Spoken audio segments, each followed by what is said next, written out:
Welcome everyone. This is our third session. For those who are unfamiliar with Canopy, we are a nonprofit organization that plants and cares for trees where they are needed the most. And we hope that one day every resident of the Mid Peninsula can step outside to walk, play, and thrive under the shade of healthy trees. Something else that we do is we want to explore the different careers that exist within this sector. And one way we do this is by hosting this series every year. Today, we are lucky enough to have five speakers on this call.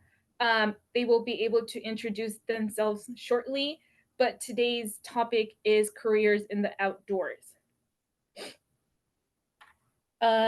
So kind of like the format that will be happening today. So each speaker will be asked the same question. Each speaker has about 3 to 4 minutes to respond. And once everyone has responded to the first question, we will move on to the next question. So far, are there any questions or concerns? Okay. And today I will be co-hosting. My name is Juanita. I am Canopy's Youth Programs Manager. And I will also be co-hosting. My name is Jojo Flores, and I am a teen urban forester. And just before we begin, we'll go over some Zoom etiquette. If you have any questions, reactions, or comments, you're welcome to use the chat or use the emoji icon on Zoom. And just as a friendly reminder to please keep your mic muted as it can be distracting until we open up the floor to other people.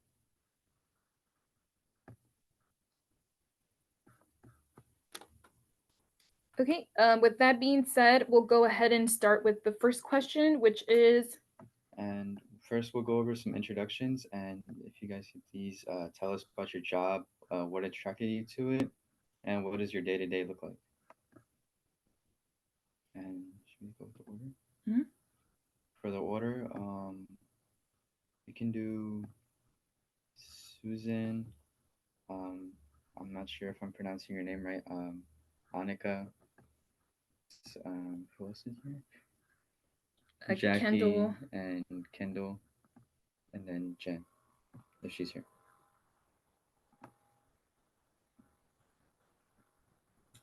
Awesome.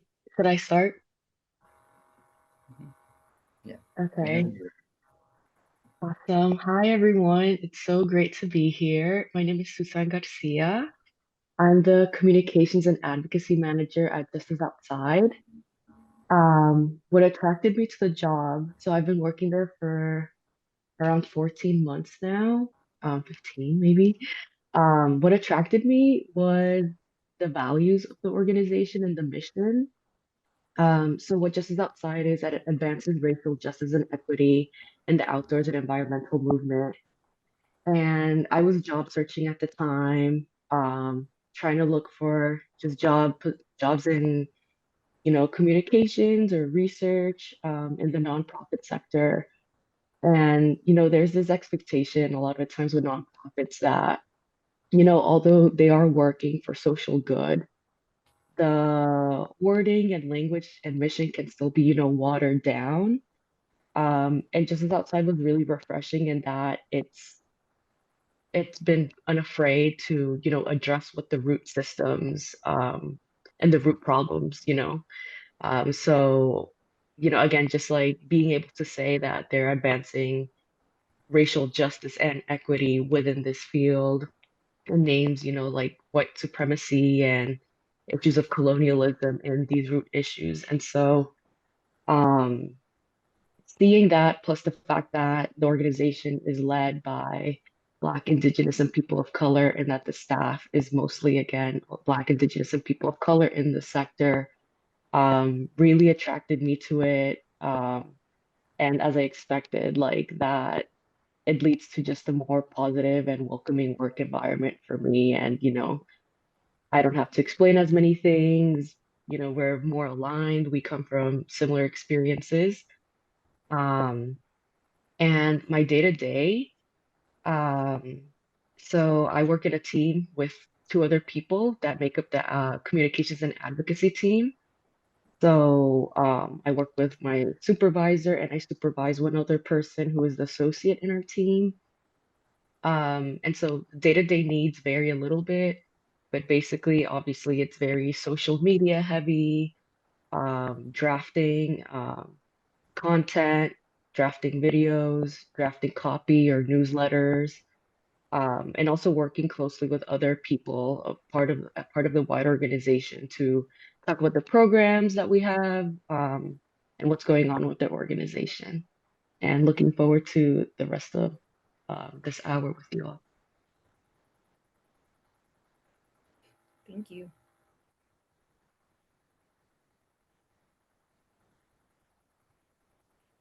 I believe next was. Awesome. All right. I'll pick it up from here. Hi, folks. My name is Annika. I work for SF-based nonprofit Friends of the Urban Forest. I think if you heard last week, you heard from Zema, on our team, and I might be representing for Jen as well today. But yeah, we're a nonprofit really similar to Canopy's work. So just within the SF city boundaries, trying to plant more street trees and sidewalk gardens and connect folks to nature and to each other through volunteering and helping steward our landscape that way. I am the tree care manager, so we have a small team. There's 3 of us total that work with the trees while they're establishing. We take requests from folks, say their tree's sick or something's wrong, and we do scheduled structural pruning visits. So that's kind of what I do, and I manage my small team. What attracted me to the work is in school I'd kind of studied urban design, and I really liked public space and kind of working with plants a little bit, and I liked urban forestry because it's a science and an art, and it's also very practical, and it's related to urban design. So I kind of gravitated towards that. I know we'll talk in a minute about how I got into that, but I kind of started with some volunteering and just took it from there. And this was a really unique opportunity to work at a nonprofit. And I also really liked kind of leaning more into the tree care aspect because my day-to-day is both field work and office work. And that's something that I knew I wanted in a position. And I also was looking for something that was place-based because of my interest in kind of urban spaces and urban design. And I grew up here in the Bay Area, so I knew I wanted to go back to the Bay Area. I liked nonprofit work, and I liked the volunteer work and the other experiences I'd been doing in the urban forestry space. So that's kind of what led me to this job. And I'd say what I most like about it too is that it's I like teaching and kind of engaging with folks that way. And in this position, I get to do that as well. And I was also interested in like either project or people management. And so I saw this as a way to kind of get into that. And yeah, for the day-to-day, a few days a week in the office, collaborating with our planting team, with data management or on some projects, and then a few days a week working with either our staff or other volunteers to prune all the trees that we plant. So there you have it. Thank you. I think I'm next. Hi, everyone. My name is Jackie. I am a park ranger in Yosemite. More specifically, I'm the volunteer coordinator. So my job involves me connecting groups who are interested in volunteering in the park, find a project that they're interested in, and also a project that will help us in the park fulfill our goals. So projects can range from campground cleanups, restoring trails, collecting seeds, and a lot of things like that. What attracted me to my job is that when I went to Yosemite for the first time, like, I don't know, maybe like 7 or 8 years ago, it was my first national park ever. And that's the one place I felt like I truly like belonged and a place that made me really happy. And I think it was the first time I ever felt that way. So I was like, oh, I need to do whatever I need to do to get to work here. In the summer, my day to day is kind of chaotic. I would say 70% of my time is office time and then 30% field time. So my main form of communication with people is email. So I email a lot of people. I call groups to remind them of their project and just to be a presence if they have any questions about their project and their trip. But then sometimes I get to go to the park and lead field projects. So I'm the one leading like litter pickups and pulling invasive weeds. So that's a nice like change from like my office days. Now that it's like the fall and winter, I get to work more from home. And what I'm mainly doing is just planning for next year. Just because Yosemite is such a popular park and a lot of people want to volunteer, there's a lot that goes into it that we have to prepare. So yeah, that's what I would say. Yeah, that's me. Happy to be here too. Thank you. Thank you. I think I'm up. Hi everyone, I'm Kendall. I work seasonally, like full time, which is a little bit different, it sounds like, than most of the other panelists. So what that means is that I am job searching and moving and changing jobs and working for different companies or organizations every like 3 to 6 months. And so currently I'm wrapping up my fall season right now, and I'm near Boston in kind of like the Northeast. And I am an environmental educator for elementary and middle schoolers. And the program I'm specifically in travels to schools that can't necessarily go to like another location and stay overnight. And so we travel to their schools and then teach in local parks or their like fields and whatever kind of areas they have. And we're teaching about like conservation and ecology and basically a whole span of science-based lessons about the natural world. But starting next week, I will be back in California, and I will be starting my winter job, which is going to be adaptive ski and snowboard instruction. So I'll be teaching folks how to like advance their skills or learn and experience for the first time any like snow sports, like sliding on snow, and adapting that for whatever disabilities and needs that they have. And I'm really excited about that. And so kind of what drew me to seasonal work specifically is that I really had no idea what I wanted to do. And it felt like there were so many options that like changing every few months gave me an opportunity to experiment with a lot of different things and find areas that I really enjoy and am passionate about.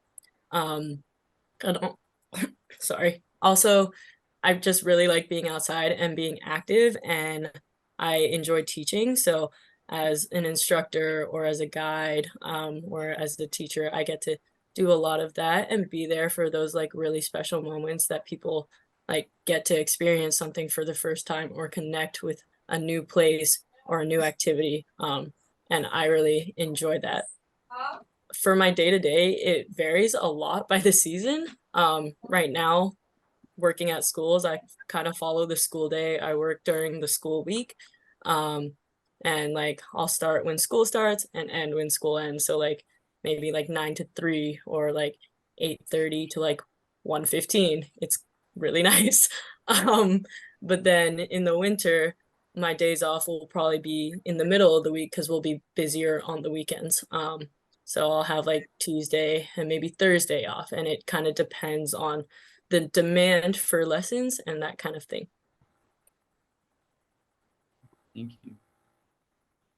Yeah, thank you everyone for sharing your day-to-day and how that looks. And it's cool to see how even though everyone's in the environmental fields, none of your days look alike, which is super interesting. So for our next question, I know many of you kind of slightly touched on it, but maybe y'all can go into a little bit more detail. Did you see yourself on this career path? Why or why not? Let's go with Kendall first, Jackie, Annika, and Sussan. Yeah, I would say that I really did not. I was pretty directionless for a lot of my life. I had a lot of, I think, pressure like from my family and just culturally to like, you know, get through school, like do well, go get a good job, and really kind of running that rat race. And it burned me out really early.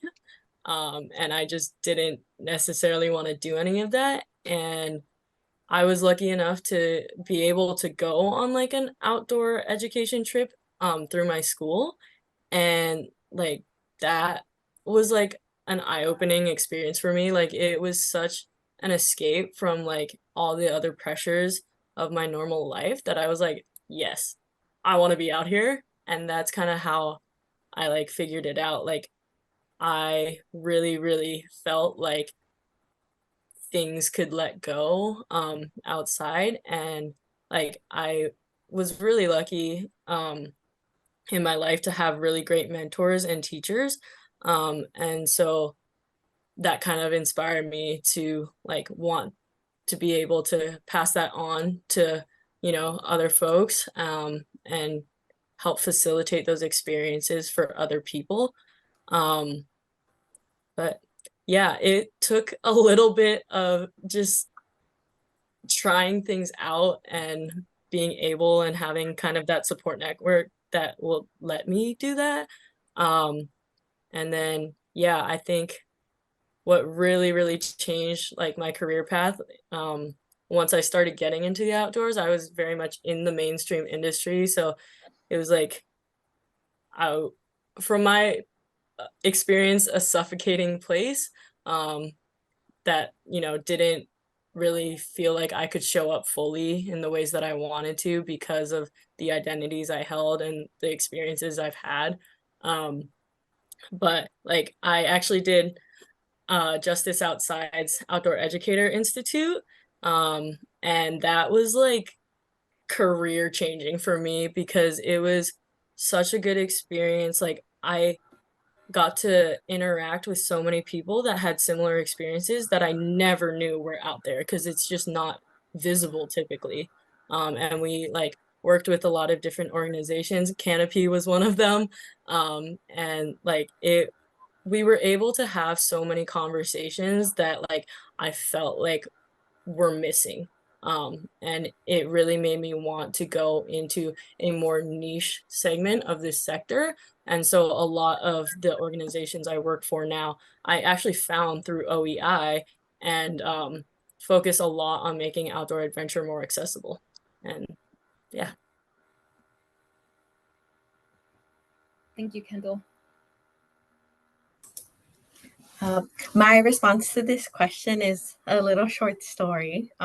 So when I first started high school, I wanted to be a vet. And the only reason why I wanted to be a vet was because my best friend wanted to be a vet. So my first piece of advice now is don't follow a career just because your best friend is following that career. If you don't want to do it, don't do it. But I went to a high school that was just for like people who wanted to be vets. I was like 1 week in and I was like, I need to get out of here. I didn't like it at all. So I ended up going to the high school that my brother went to. And that was like just like a normal high school. And for my first 2 years, I didn't know what I wanted to be. And then my third year of high school, I was reading a book, and the book took place in a forest, and I had never been to a forest before. I'm from LA, if I haven't said that already. So I really wanted to go to a forest, and I went online and I searched up forests near LA, and one of them was the San Gabriel Wilderness area near the LA forest. And I told my mom, can we go this weekend? And my mom was super cool. And she said yes. And we went and we enjoyed our day. We just like kind of like hiked and went to a little creek. And after that, I was like hooked. I was like, oh my God, like this is so fun. And I went back and I told everyone at school about my trip. And then my history teacher was like, oh, have you ever heard of Yosemite? And I said, no, what's that? I didn't even know that Yosemite was a place. I was like, what is that? And so he gave me a map because him and his wife always go to national parks. And then that same month, my mom and I went to Yosemite. And yeah, after that, I was like, oh, I want to be a park ranger because I saw a park ranger for the first time. And I thought she looked super cool, and I was like, I want to live and work here. And so when I was preparing to go to college and looking at my college options, I found out about UC Merced, which is in the Central Valley. And UC Merced has this really cool program called the Yosemite Leadership Program. And you get to be a full-time college student and a part-time park ranger. So there's nothing like that across the country, and it's super unique, and pretty much anyone who goes to UC Merced can apply to it. So I was able to do that, and then after I graduated, I converted to this position full-time. So yeah, when I first started college, I didn't know what I wanted to do, and well, then the right people led me to the right job. Yeah. Thank you, Jackie. I think Annika, yeah. Sure. For me, well, did I see myself on this path? No. I think yeah, I didn't know what I wanted to do even in high school, and it really annoyed me when everyone would ask. I think because I was detail oriented, like they had us like take these, tests in high school about like your personality, your strengths, and how that matched up. And it always said I was going to be like an accountant because I'm detail oriented. And I was like, that sounds boring. So yeah, I had no idea. So I kind of like picked a school for college that kind of just felt like it had a good amount of options. And I felt like I got lucky, and I enjoyed my time there and kind of exploring different things. But really, as I was exploring and kind of picking out a major, I also started volunteering with a local tree planting nonprofit because I realized that urban forestry could be an interesting career path. And then from there, started also working with the Arboretum and Public Garden at the school I was at UC Davis. And that was a really awesome experience too, because there's like a leadership component of that. So I got to like work in a nursery and work with the plants and kind of coordinate an internship and all this stuff. And that kind of like led me to think about, what kind of work environment would I want to be in. And then between that and then some other internship experience I had, I think the one other internship I had over the summer at school kind of taught me that I felt like I wasn't my best in an office environment. Like I couldn't really picture myself doing that. So I said, okay, maybe I know I like trees, and I'm enjoying what I'm studying, and I like this kind of volunteer work. So maybe I'll kind of go that route. So those are kind of some of a little bit of how I got there, at least how I kind of worked it out when I was in school. And let's see. Yeah, in hindsight though, I do think it kind of, even though I didn't see myself on this path, like I maybe, if you asked me and I like had to give you one answer, I might have said a teacher, before this all happened. But I think it's cool that with the work I do get to teach in some way, so I can kind of see the relationship there, and how I still kind of followed my passion, but kind of in a different way, and get to work in the outdoors, which is really fun.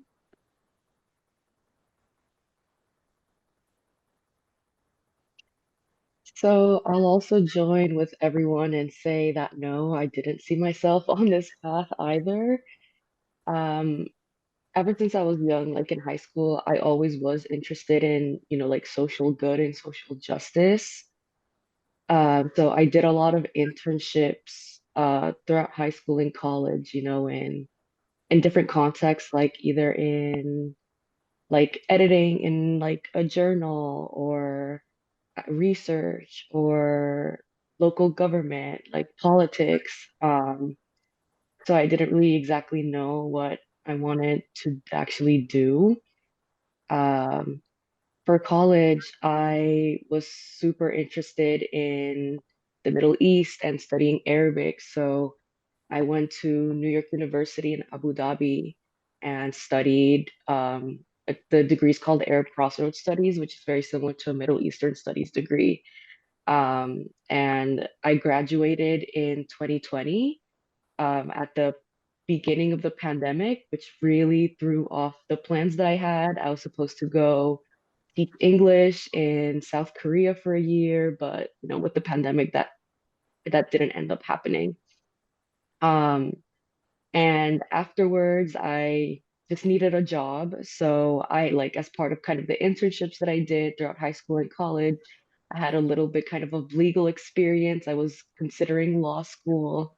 Um, and so I worked as a paralegal at an IP, which is intellectual property law firm. I worked there for a year. It was remote. Um, and so yeah, did that, just to have experience as my first job. Um, However, at the same time in the background, I started this digital project that was, so for context, both of my parents are Guatemalan. So I started this project meant for the Central American diaspora, that was really focused on, social media and creating educational resources for the Central American diaspora, given narratives, negative narratives that are popular about the region in the media and just the lack of, education that generally we get, right? That's accurate and, historical in our classrooms in high school, for example, or even in college. And so I started that late in my college years, and I had like zero communications experience, zero design experience, nothing. But it was just something that I had become really passionate about, reconnecting more with my heritage and wanting to connect with other Central Americans as well. And that actually grew like relatively big and well. And so just over the years, right, like I developed design experience, communications experience, collaborating with other organizations and people to kind of spread awareness about something. Um, and so through that, I started to look for kind of like social media or communications, like part-time jobs or freelancing. In the aftermath of me graduating from college. And then once I was looking for jobs last summer, like in 2022, um, trying to find kind of like an entry level job. And again, I was able to get this job, but due to my really kind of experience with this informal project that I started with myself in 2019. So 3 years later, I was able to get like my first full-time job without any like formal training and not that much formal experience, which was, really cool. But I like wasn't even really aware of like communications as a job at all. So like, while yes, I always had like an interest in like nonprofits and social good, I never expected to be like in this role exactly, or like an environmental justice really, but my also just kind of similar to other people's experiences, like last year I was able to do more traveling. I did my first like overnight hiking. I was in the Andes and Peru. And it was just like, amazing, beautiful, like mountains are a whole world of themselves. And so like when I also saw Justice Outside's mission, I was like, I feel connected to this because I'm finally kind of realizing, how important this is to me and how also it's tied to just like social justice, right? Like environmental justice and climate justice. Thank you. I think it's really great that you all touched on the fact that you didn't know exactly what you wanted to do and that it's okay to do what you want to do. And I really like that you guys, just stood on your own path, stood true to yourself, and just did what you wanted to do. So for our next question, what are some ways your career promotes diversity and inclusion in the outdoors? And for the order, we'll do Jackie, Susan, Annika, and Kendall. Yeah, in my position and in the volunteer program in Yosemite, we're definitely doing more outreach to like diverse groups than we have in the past. this summer we implemented what we call outreach slots. So we have a volunteer campground that's solely a campground for volunteers. And 2 times a month, we reserve a group campsite for a group that we want to do outreach to. So we ourselves do research and try to find groups in California that are groups made up of people who have been historically underrepresented in parks. So that's pretty much anyone who's not white, not middle class, because those really are the groups that tend to go more to national parks. So we have done outreach with people of color, youth groups, people of the LGBTQ plus community, and things like that. And this year, the Teen Urban Foresters were one of the groups that we were fortunately able to make something possible. Another one that is like super recent was yesterday I helped co-lead a planting project with a school of all deaf students. That's the first time I've ever worked with a deaf community, and it was super fun and super cool. And that's something that I want to continue and prioritize for next year too. So yeah, definitely, we're not at where we want to be, but we're getting there. Yeah.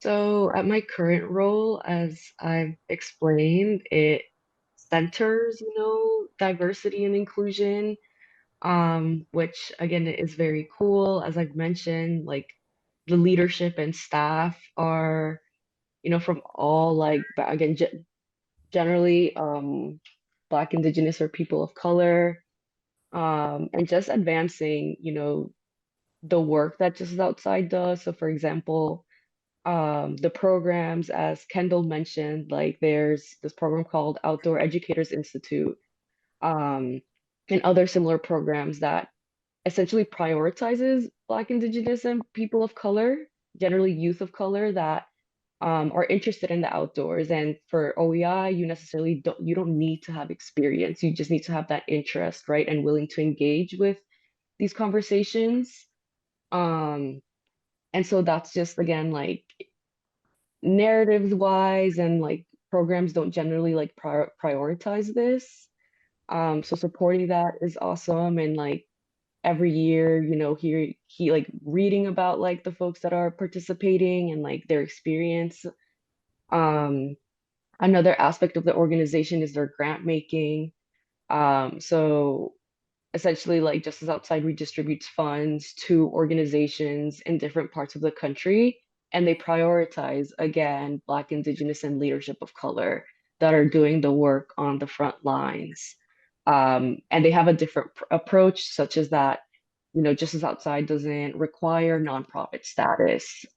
They are flexible with, like if you're familiar with grant making, a lot of the times organizations have just a grant writer, like as a full-time job, because you're supposed to write in a certain way. And I'm not a grant writer, but it's a set of skills. And so that makes applying for funds just like literally a full-time job and exhausting and inaccessible a lot of the time. So through the grant making, Just as Outside takes away a lot of these barriers, that have historically prevented communities from getting this money, and just being, that work that is so important, being the most underfunded.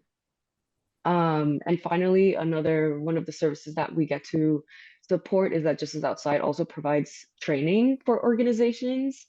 So, coming into organizations that, let's say, are predominantly white, or struggling with like their diversity and inclusion efforts and want to do better. So Just as the side comes and literally talks about what white supremacy culture is, and that's something that can be like very scary for organizations to even confront. And so again, kind of that authenticity that Just as Outside brings, on different levels, from the individual level to organizations, is something that, as in the communications and advocacy, we get to promote that work, but also on the advocacy side, um, we get to, like for the Land Back movement or other, Stop Cop City, we get to elevate that on our social media, in our newsletter, to donors, let them know, hey, this is what's happening.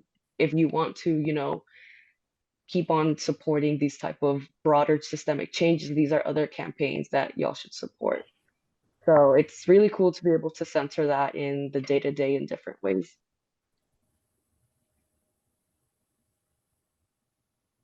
Was it me next? Yes. Yeah. Cool. I think, yeah, Friends of the Urban Forest, I mean, since we're very, like, our mission's very specific, we're kind of bringing the nature to people, I guess. So in terms of how we're doing that, well, actually, in the broader urban forestry industry, actually, like, it's very male, like white male dominated, like in terms of like mature tree care, or if you're part of a tree care company or something like that. So I actually see the nonprofit space is a really unique space where it's great for folks to start out in the field. Like, we have a lot of folks that will come in and kind of work a few years here and then figure out, like, oh, I want to, go and get a master's in something related to forestry or urban forestry, or I want to go on a certain path, or eventually they'll go and, I don't know, I mean, some former employees, like, now they might work for the city as an inspecting arborist, or they'll get their arborist certification, or work for a tree care company or something like that. So I think that's one way, just that the nonprofit space in general in urban forestry is like in a unique position. And even in terms of like the ratio, like, we have a lot more females that are out here doing field work than you would find in like a tree care company. So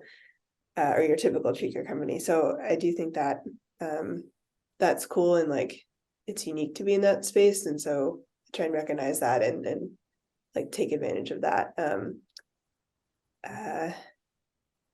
Yeah.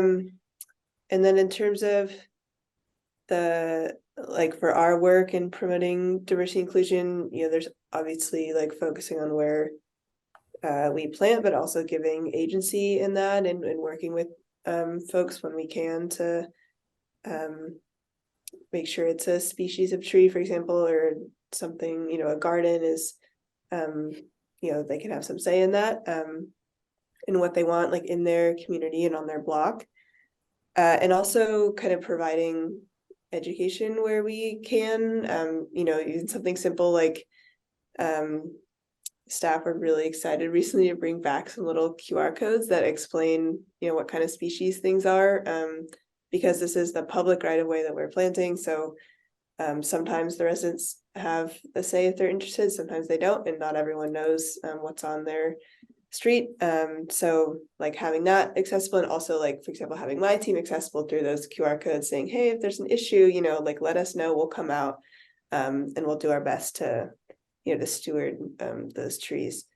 So little things like that. And then I also really enjoy, like, when we're working with volunteers, just that we work with a lot of different folks in kind of building, like, a lot of folks come to us to learn, and I really love when at the end of the day they say, like, oh, I could take this knowledge, I learned a little bit about pruning or about tree species, and now I know the trees on my block, or now I know maybe what to do for this own tree in my backyard. So kind of I really like that idea of like equipping people.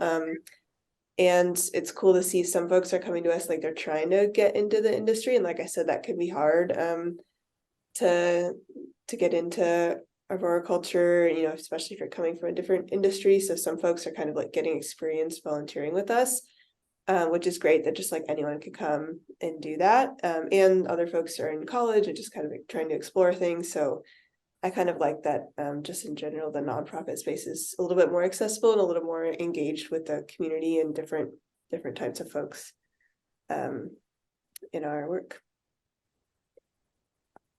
Yeah, thank you all for sharing. I think a perfect way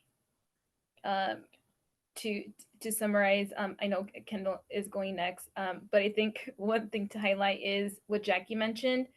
It is super overwhelming, but I think just starting the kind of like the process of like I know we're not where we want to be at, but knowing that the job is getting done is always, you know, it's a right way forward.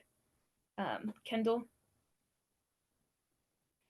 Yeah, I think I am going to echo a lot of the other panelists' thoughts. But like working with nonprofits or organizations whose missions specifically are to address outdoor inequities, right, and make adventure more accessible.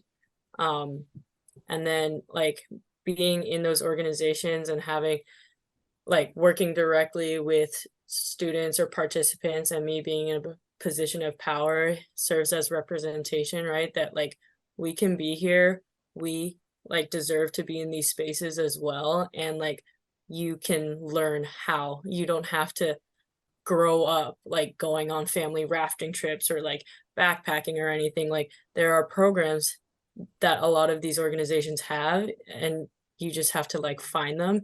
And what's really nice in the Bay Area is that a lot of these organizations are like very interconnected, and like there's a very strong network there. So just like there's pathways for you to go into that. And so coming kind of through those programs, right, and then being in these leadership positions and working directly with other folks that have not gotten a chance to explore those spaces yet, you really have an opportunity to sort of disrupt like the dominant culture that like you would see outside of those organizations or those nonprofits, and like meet your participants where they're at really, and kind of, you know, start off building a really strong relationship with outdoor recreation. And then also like as you build more relationships with these organizations and the communities, like you can implement change there, right? And like give feedback and really have a voice to be able to like structurally shift things too. Cause like as we've all like just acknowledged again, like we're taking steps and it's not where it needs to be, right? So continually pushing and using whatever opportunities and powers that you do have to make the organization better, to make your experience better as a employee, and to make your participants' experience better. Yeah, thank you, Kendall. I think being intentional is definitely key. Just being mindful of time. We're gonna combine our last two questions. Just I want to make sure that our audience has the opportunity to ask their own questions. So we're gonna combine the last two that we had. Yeah. So what kind of advice or recommendations would you give to people who are, you know, like unsure about their future, or, you know, if they want to explore the outdoors? And for the order, we can do Kendall, Annika, Susan, and Jackie. Awesome. Yeah, I think I would definitely say if you have the opportunity and ability to just explore a lot of different things so you can really figure out what it is that you like any experience is some experience, right? And then once you get that, you can transfer it over to other things, and kind of you'll know like in your body if something feels good for you, and that you can kind of hone in on that. And it's really intimidating to put yourself in new spaces with unfamiliar people, like especially when you don't feel like you have a lot of experience, or you don't feel like you can like be in that space. It's super intimidating. So I would say like having one strategy that you can rely upon that will help you feel more comfortable, whether that be like you schedule a weekly call with like someone in your support network, or you make sure that you cook this specific thing because it always like settles you back down.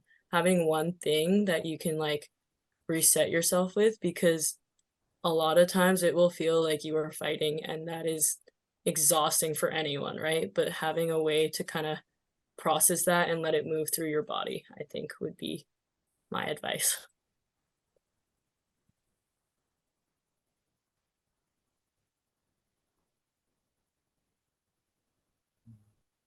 believe Annika was next. Thanks.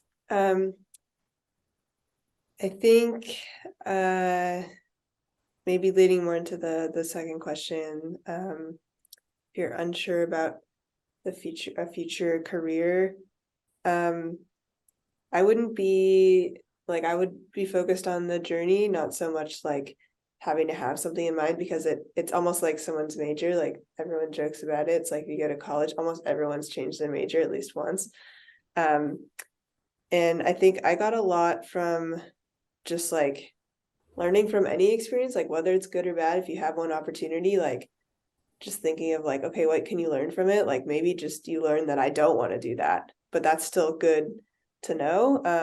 And especially like, even if you're not sure about a whole career path, like just breaking it down and being like, okay, like what kind of work environment do I like, or what does like my personality suit? Like I think it's really fascinating. I have a friend that also works like in urban forestry, but she was really clear to me once when we once were at the same nonprofit doing about the same thing, and she said that she is really like likes to be really autonomous. So she doesn't like when people tell her what to do. She also doesn't really like giving direction. And I think it's really fascinating. She ended up at a very, like, she works for a city. It's like her and one other person, and kind of just does, just like awesome, like physical grunt work, and she loves it. And then I'm over here and I really like collaborating and engaging, and I like frequent like feedback and connection. So I have like weekly one-on-ones, and I'm over here working with volunteers all the time. So we're in the same industry, but like kind of took completely different, or not completely different, but somewhat different paths based kind of just on our personality. So all these little things about like how you like to work in a team, or whether you like remote work or not, like that's really big these days, and all that kind of stuff. Or just starting with volunteering, there's all these like little things that you can do to kind of like learn from those little experiences, to kind of start figuring out bits and pieces about what you might want to do or not want to do.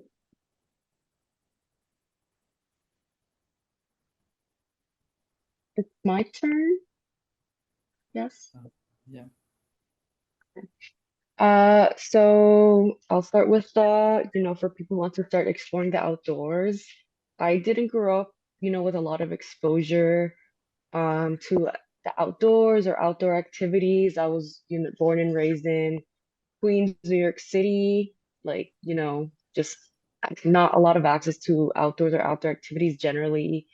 So, I would say if you have any opportunity to explore it in whichever way that feels right for you, go for it. Um, I feel like I got, even now I still haven't like had a whole lot of exposure still in New York City. But as I've mentioned, I had my first like overnight camping and like real hiking, and that was really intimidating and very overwhelming for me. So like for me, it was like when I did a lot of hiking, I would cry like on every trail. It just happened, but it meant that it was like because I was really pushing myself. It was so new and like a little bit just scary. So I'd say, also like find people like either as like Kendall mentioned through like groups or fellowships, whatever that, people that will support you and are understanding of it, that, want to see you grow and are willing to step in, when you are feeling uncomfortable. And at the same time, you can explore the outdoors in a lot of ways. You don't need to be like an intense climber or love camping. If you're more like I like going to the beach, or you just literally like reading outside or sitting outside, lean into that. There's no right or wrong way to enjoy the outdoors and foster that connection as well. And I'm leaning into that definitely as well. I'm definitely not the super super active type, so find your balance.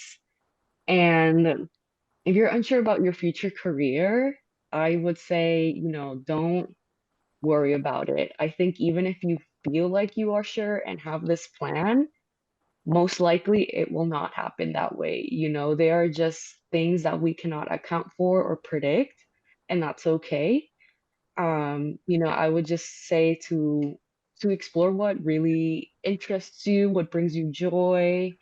There are concerns sometimes about like money, like especially as we grow older, like I need to pay bills or I need to support my community. And sometimes, it it works itself out somehow. I don't know how to explain it. Because I also grew up low income. Um, but just leaning into a path where I was like, I'm gonna do what brings me happy. I don't know if it's gonna bring me like a job or whatever it is. Um, you know, Opportunities show up, you meet new people, and like also just like after the beginning of the pandemic, with the rise of like remote work and like just other opportunities, right, within the digital space, or just new ways to collaborate. Just you can make something that works for you again. So I would just say like enjoy the ride, and do what you enjoy.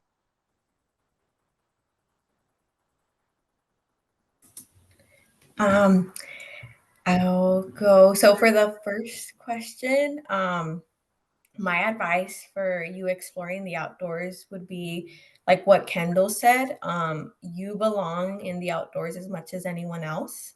If you're part of a minority, and that could be a lot of things like being a person of color, having a disability, anything like that, you're likely not going to see a lot of people in the outdoors that look like you. And that's okay because in order to get more people to parks, they need to see people like you in parks. So you be that first person that can tell others how much fun you're having, to make all kinds of people go to parks. And another thing would be kind of like what Susan said. It's okay to not be doing super strenuous, adventurous things in the outdoors. There's something that I learned, if you're like a part of the Latino culture. Latino people tend to do what's called passive recreation. So that's like having picnics and yeah, chilling by like the beach. And then other kinds of like groups do more active recreation, which is like hiking and rock climbing and things like that. But both of those kinds of recreations have the same value. And that's super cool to experience and like tell people about. Um, that my answer to the second question would be kind of like what Susan said too.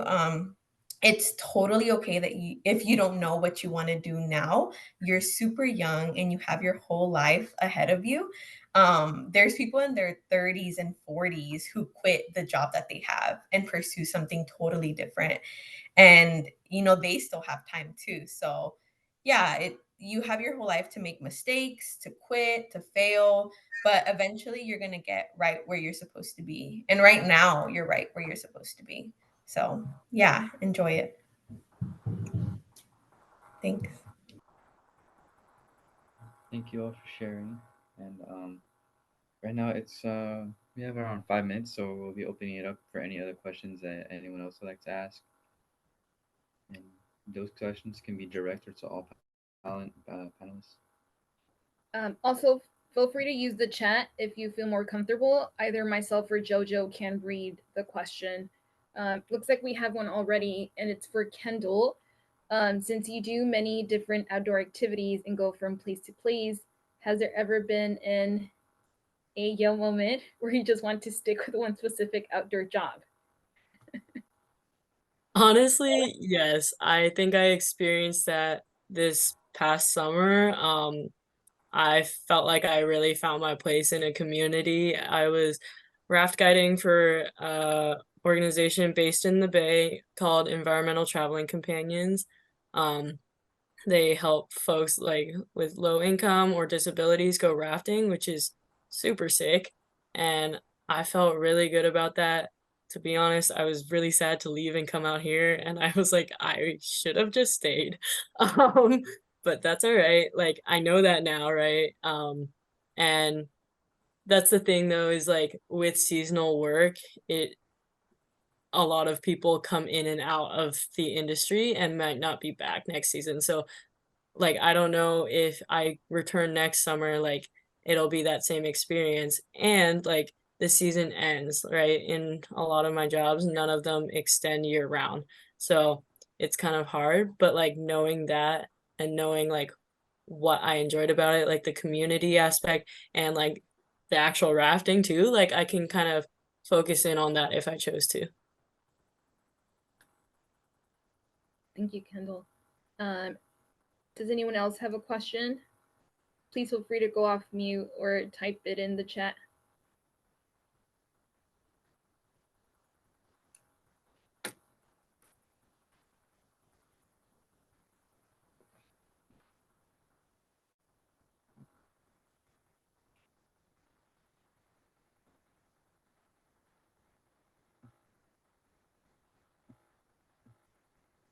As y'all think of questions, I just want to say thank you to all the panelists here. I think this has to be a special session since I've been able to work either directly or indirectly with all of y'all, whether it was with your organization. So thank you all for taking the time to be here and speak to our Teen Urban Foresters, which are on the call, and many of them are applying to colleges, and they also are on the same boat of like that constant pressure of like you have to know what you want to study, but thankfully all of y'all have shared that you actually don't. Just trust the process. It looks like a question came in. Yes, I believe these sessions will be uploaded once I get approval from all of our guest speakers. But actually, would it be okay if I share your contacts, like email with people on this call in case they have any questions they can ask you? Is that okay to share the emails? Okay, awesome. Thank you.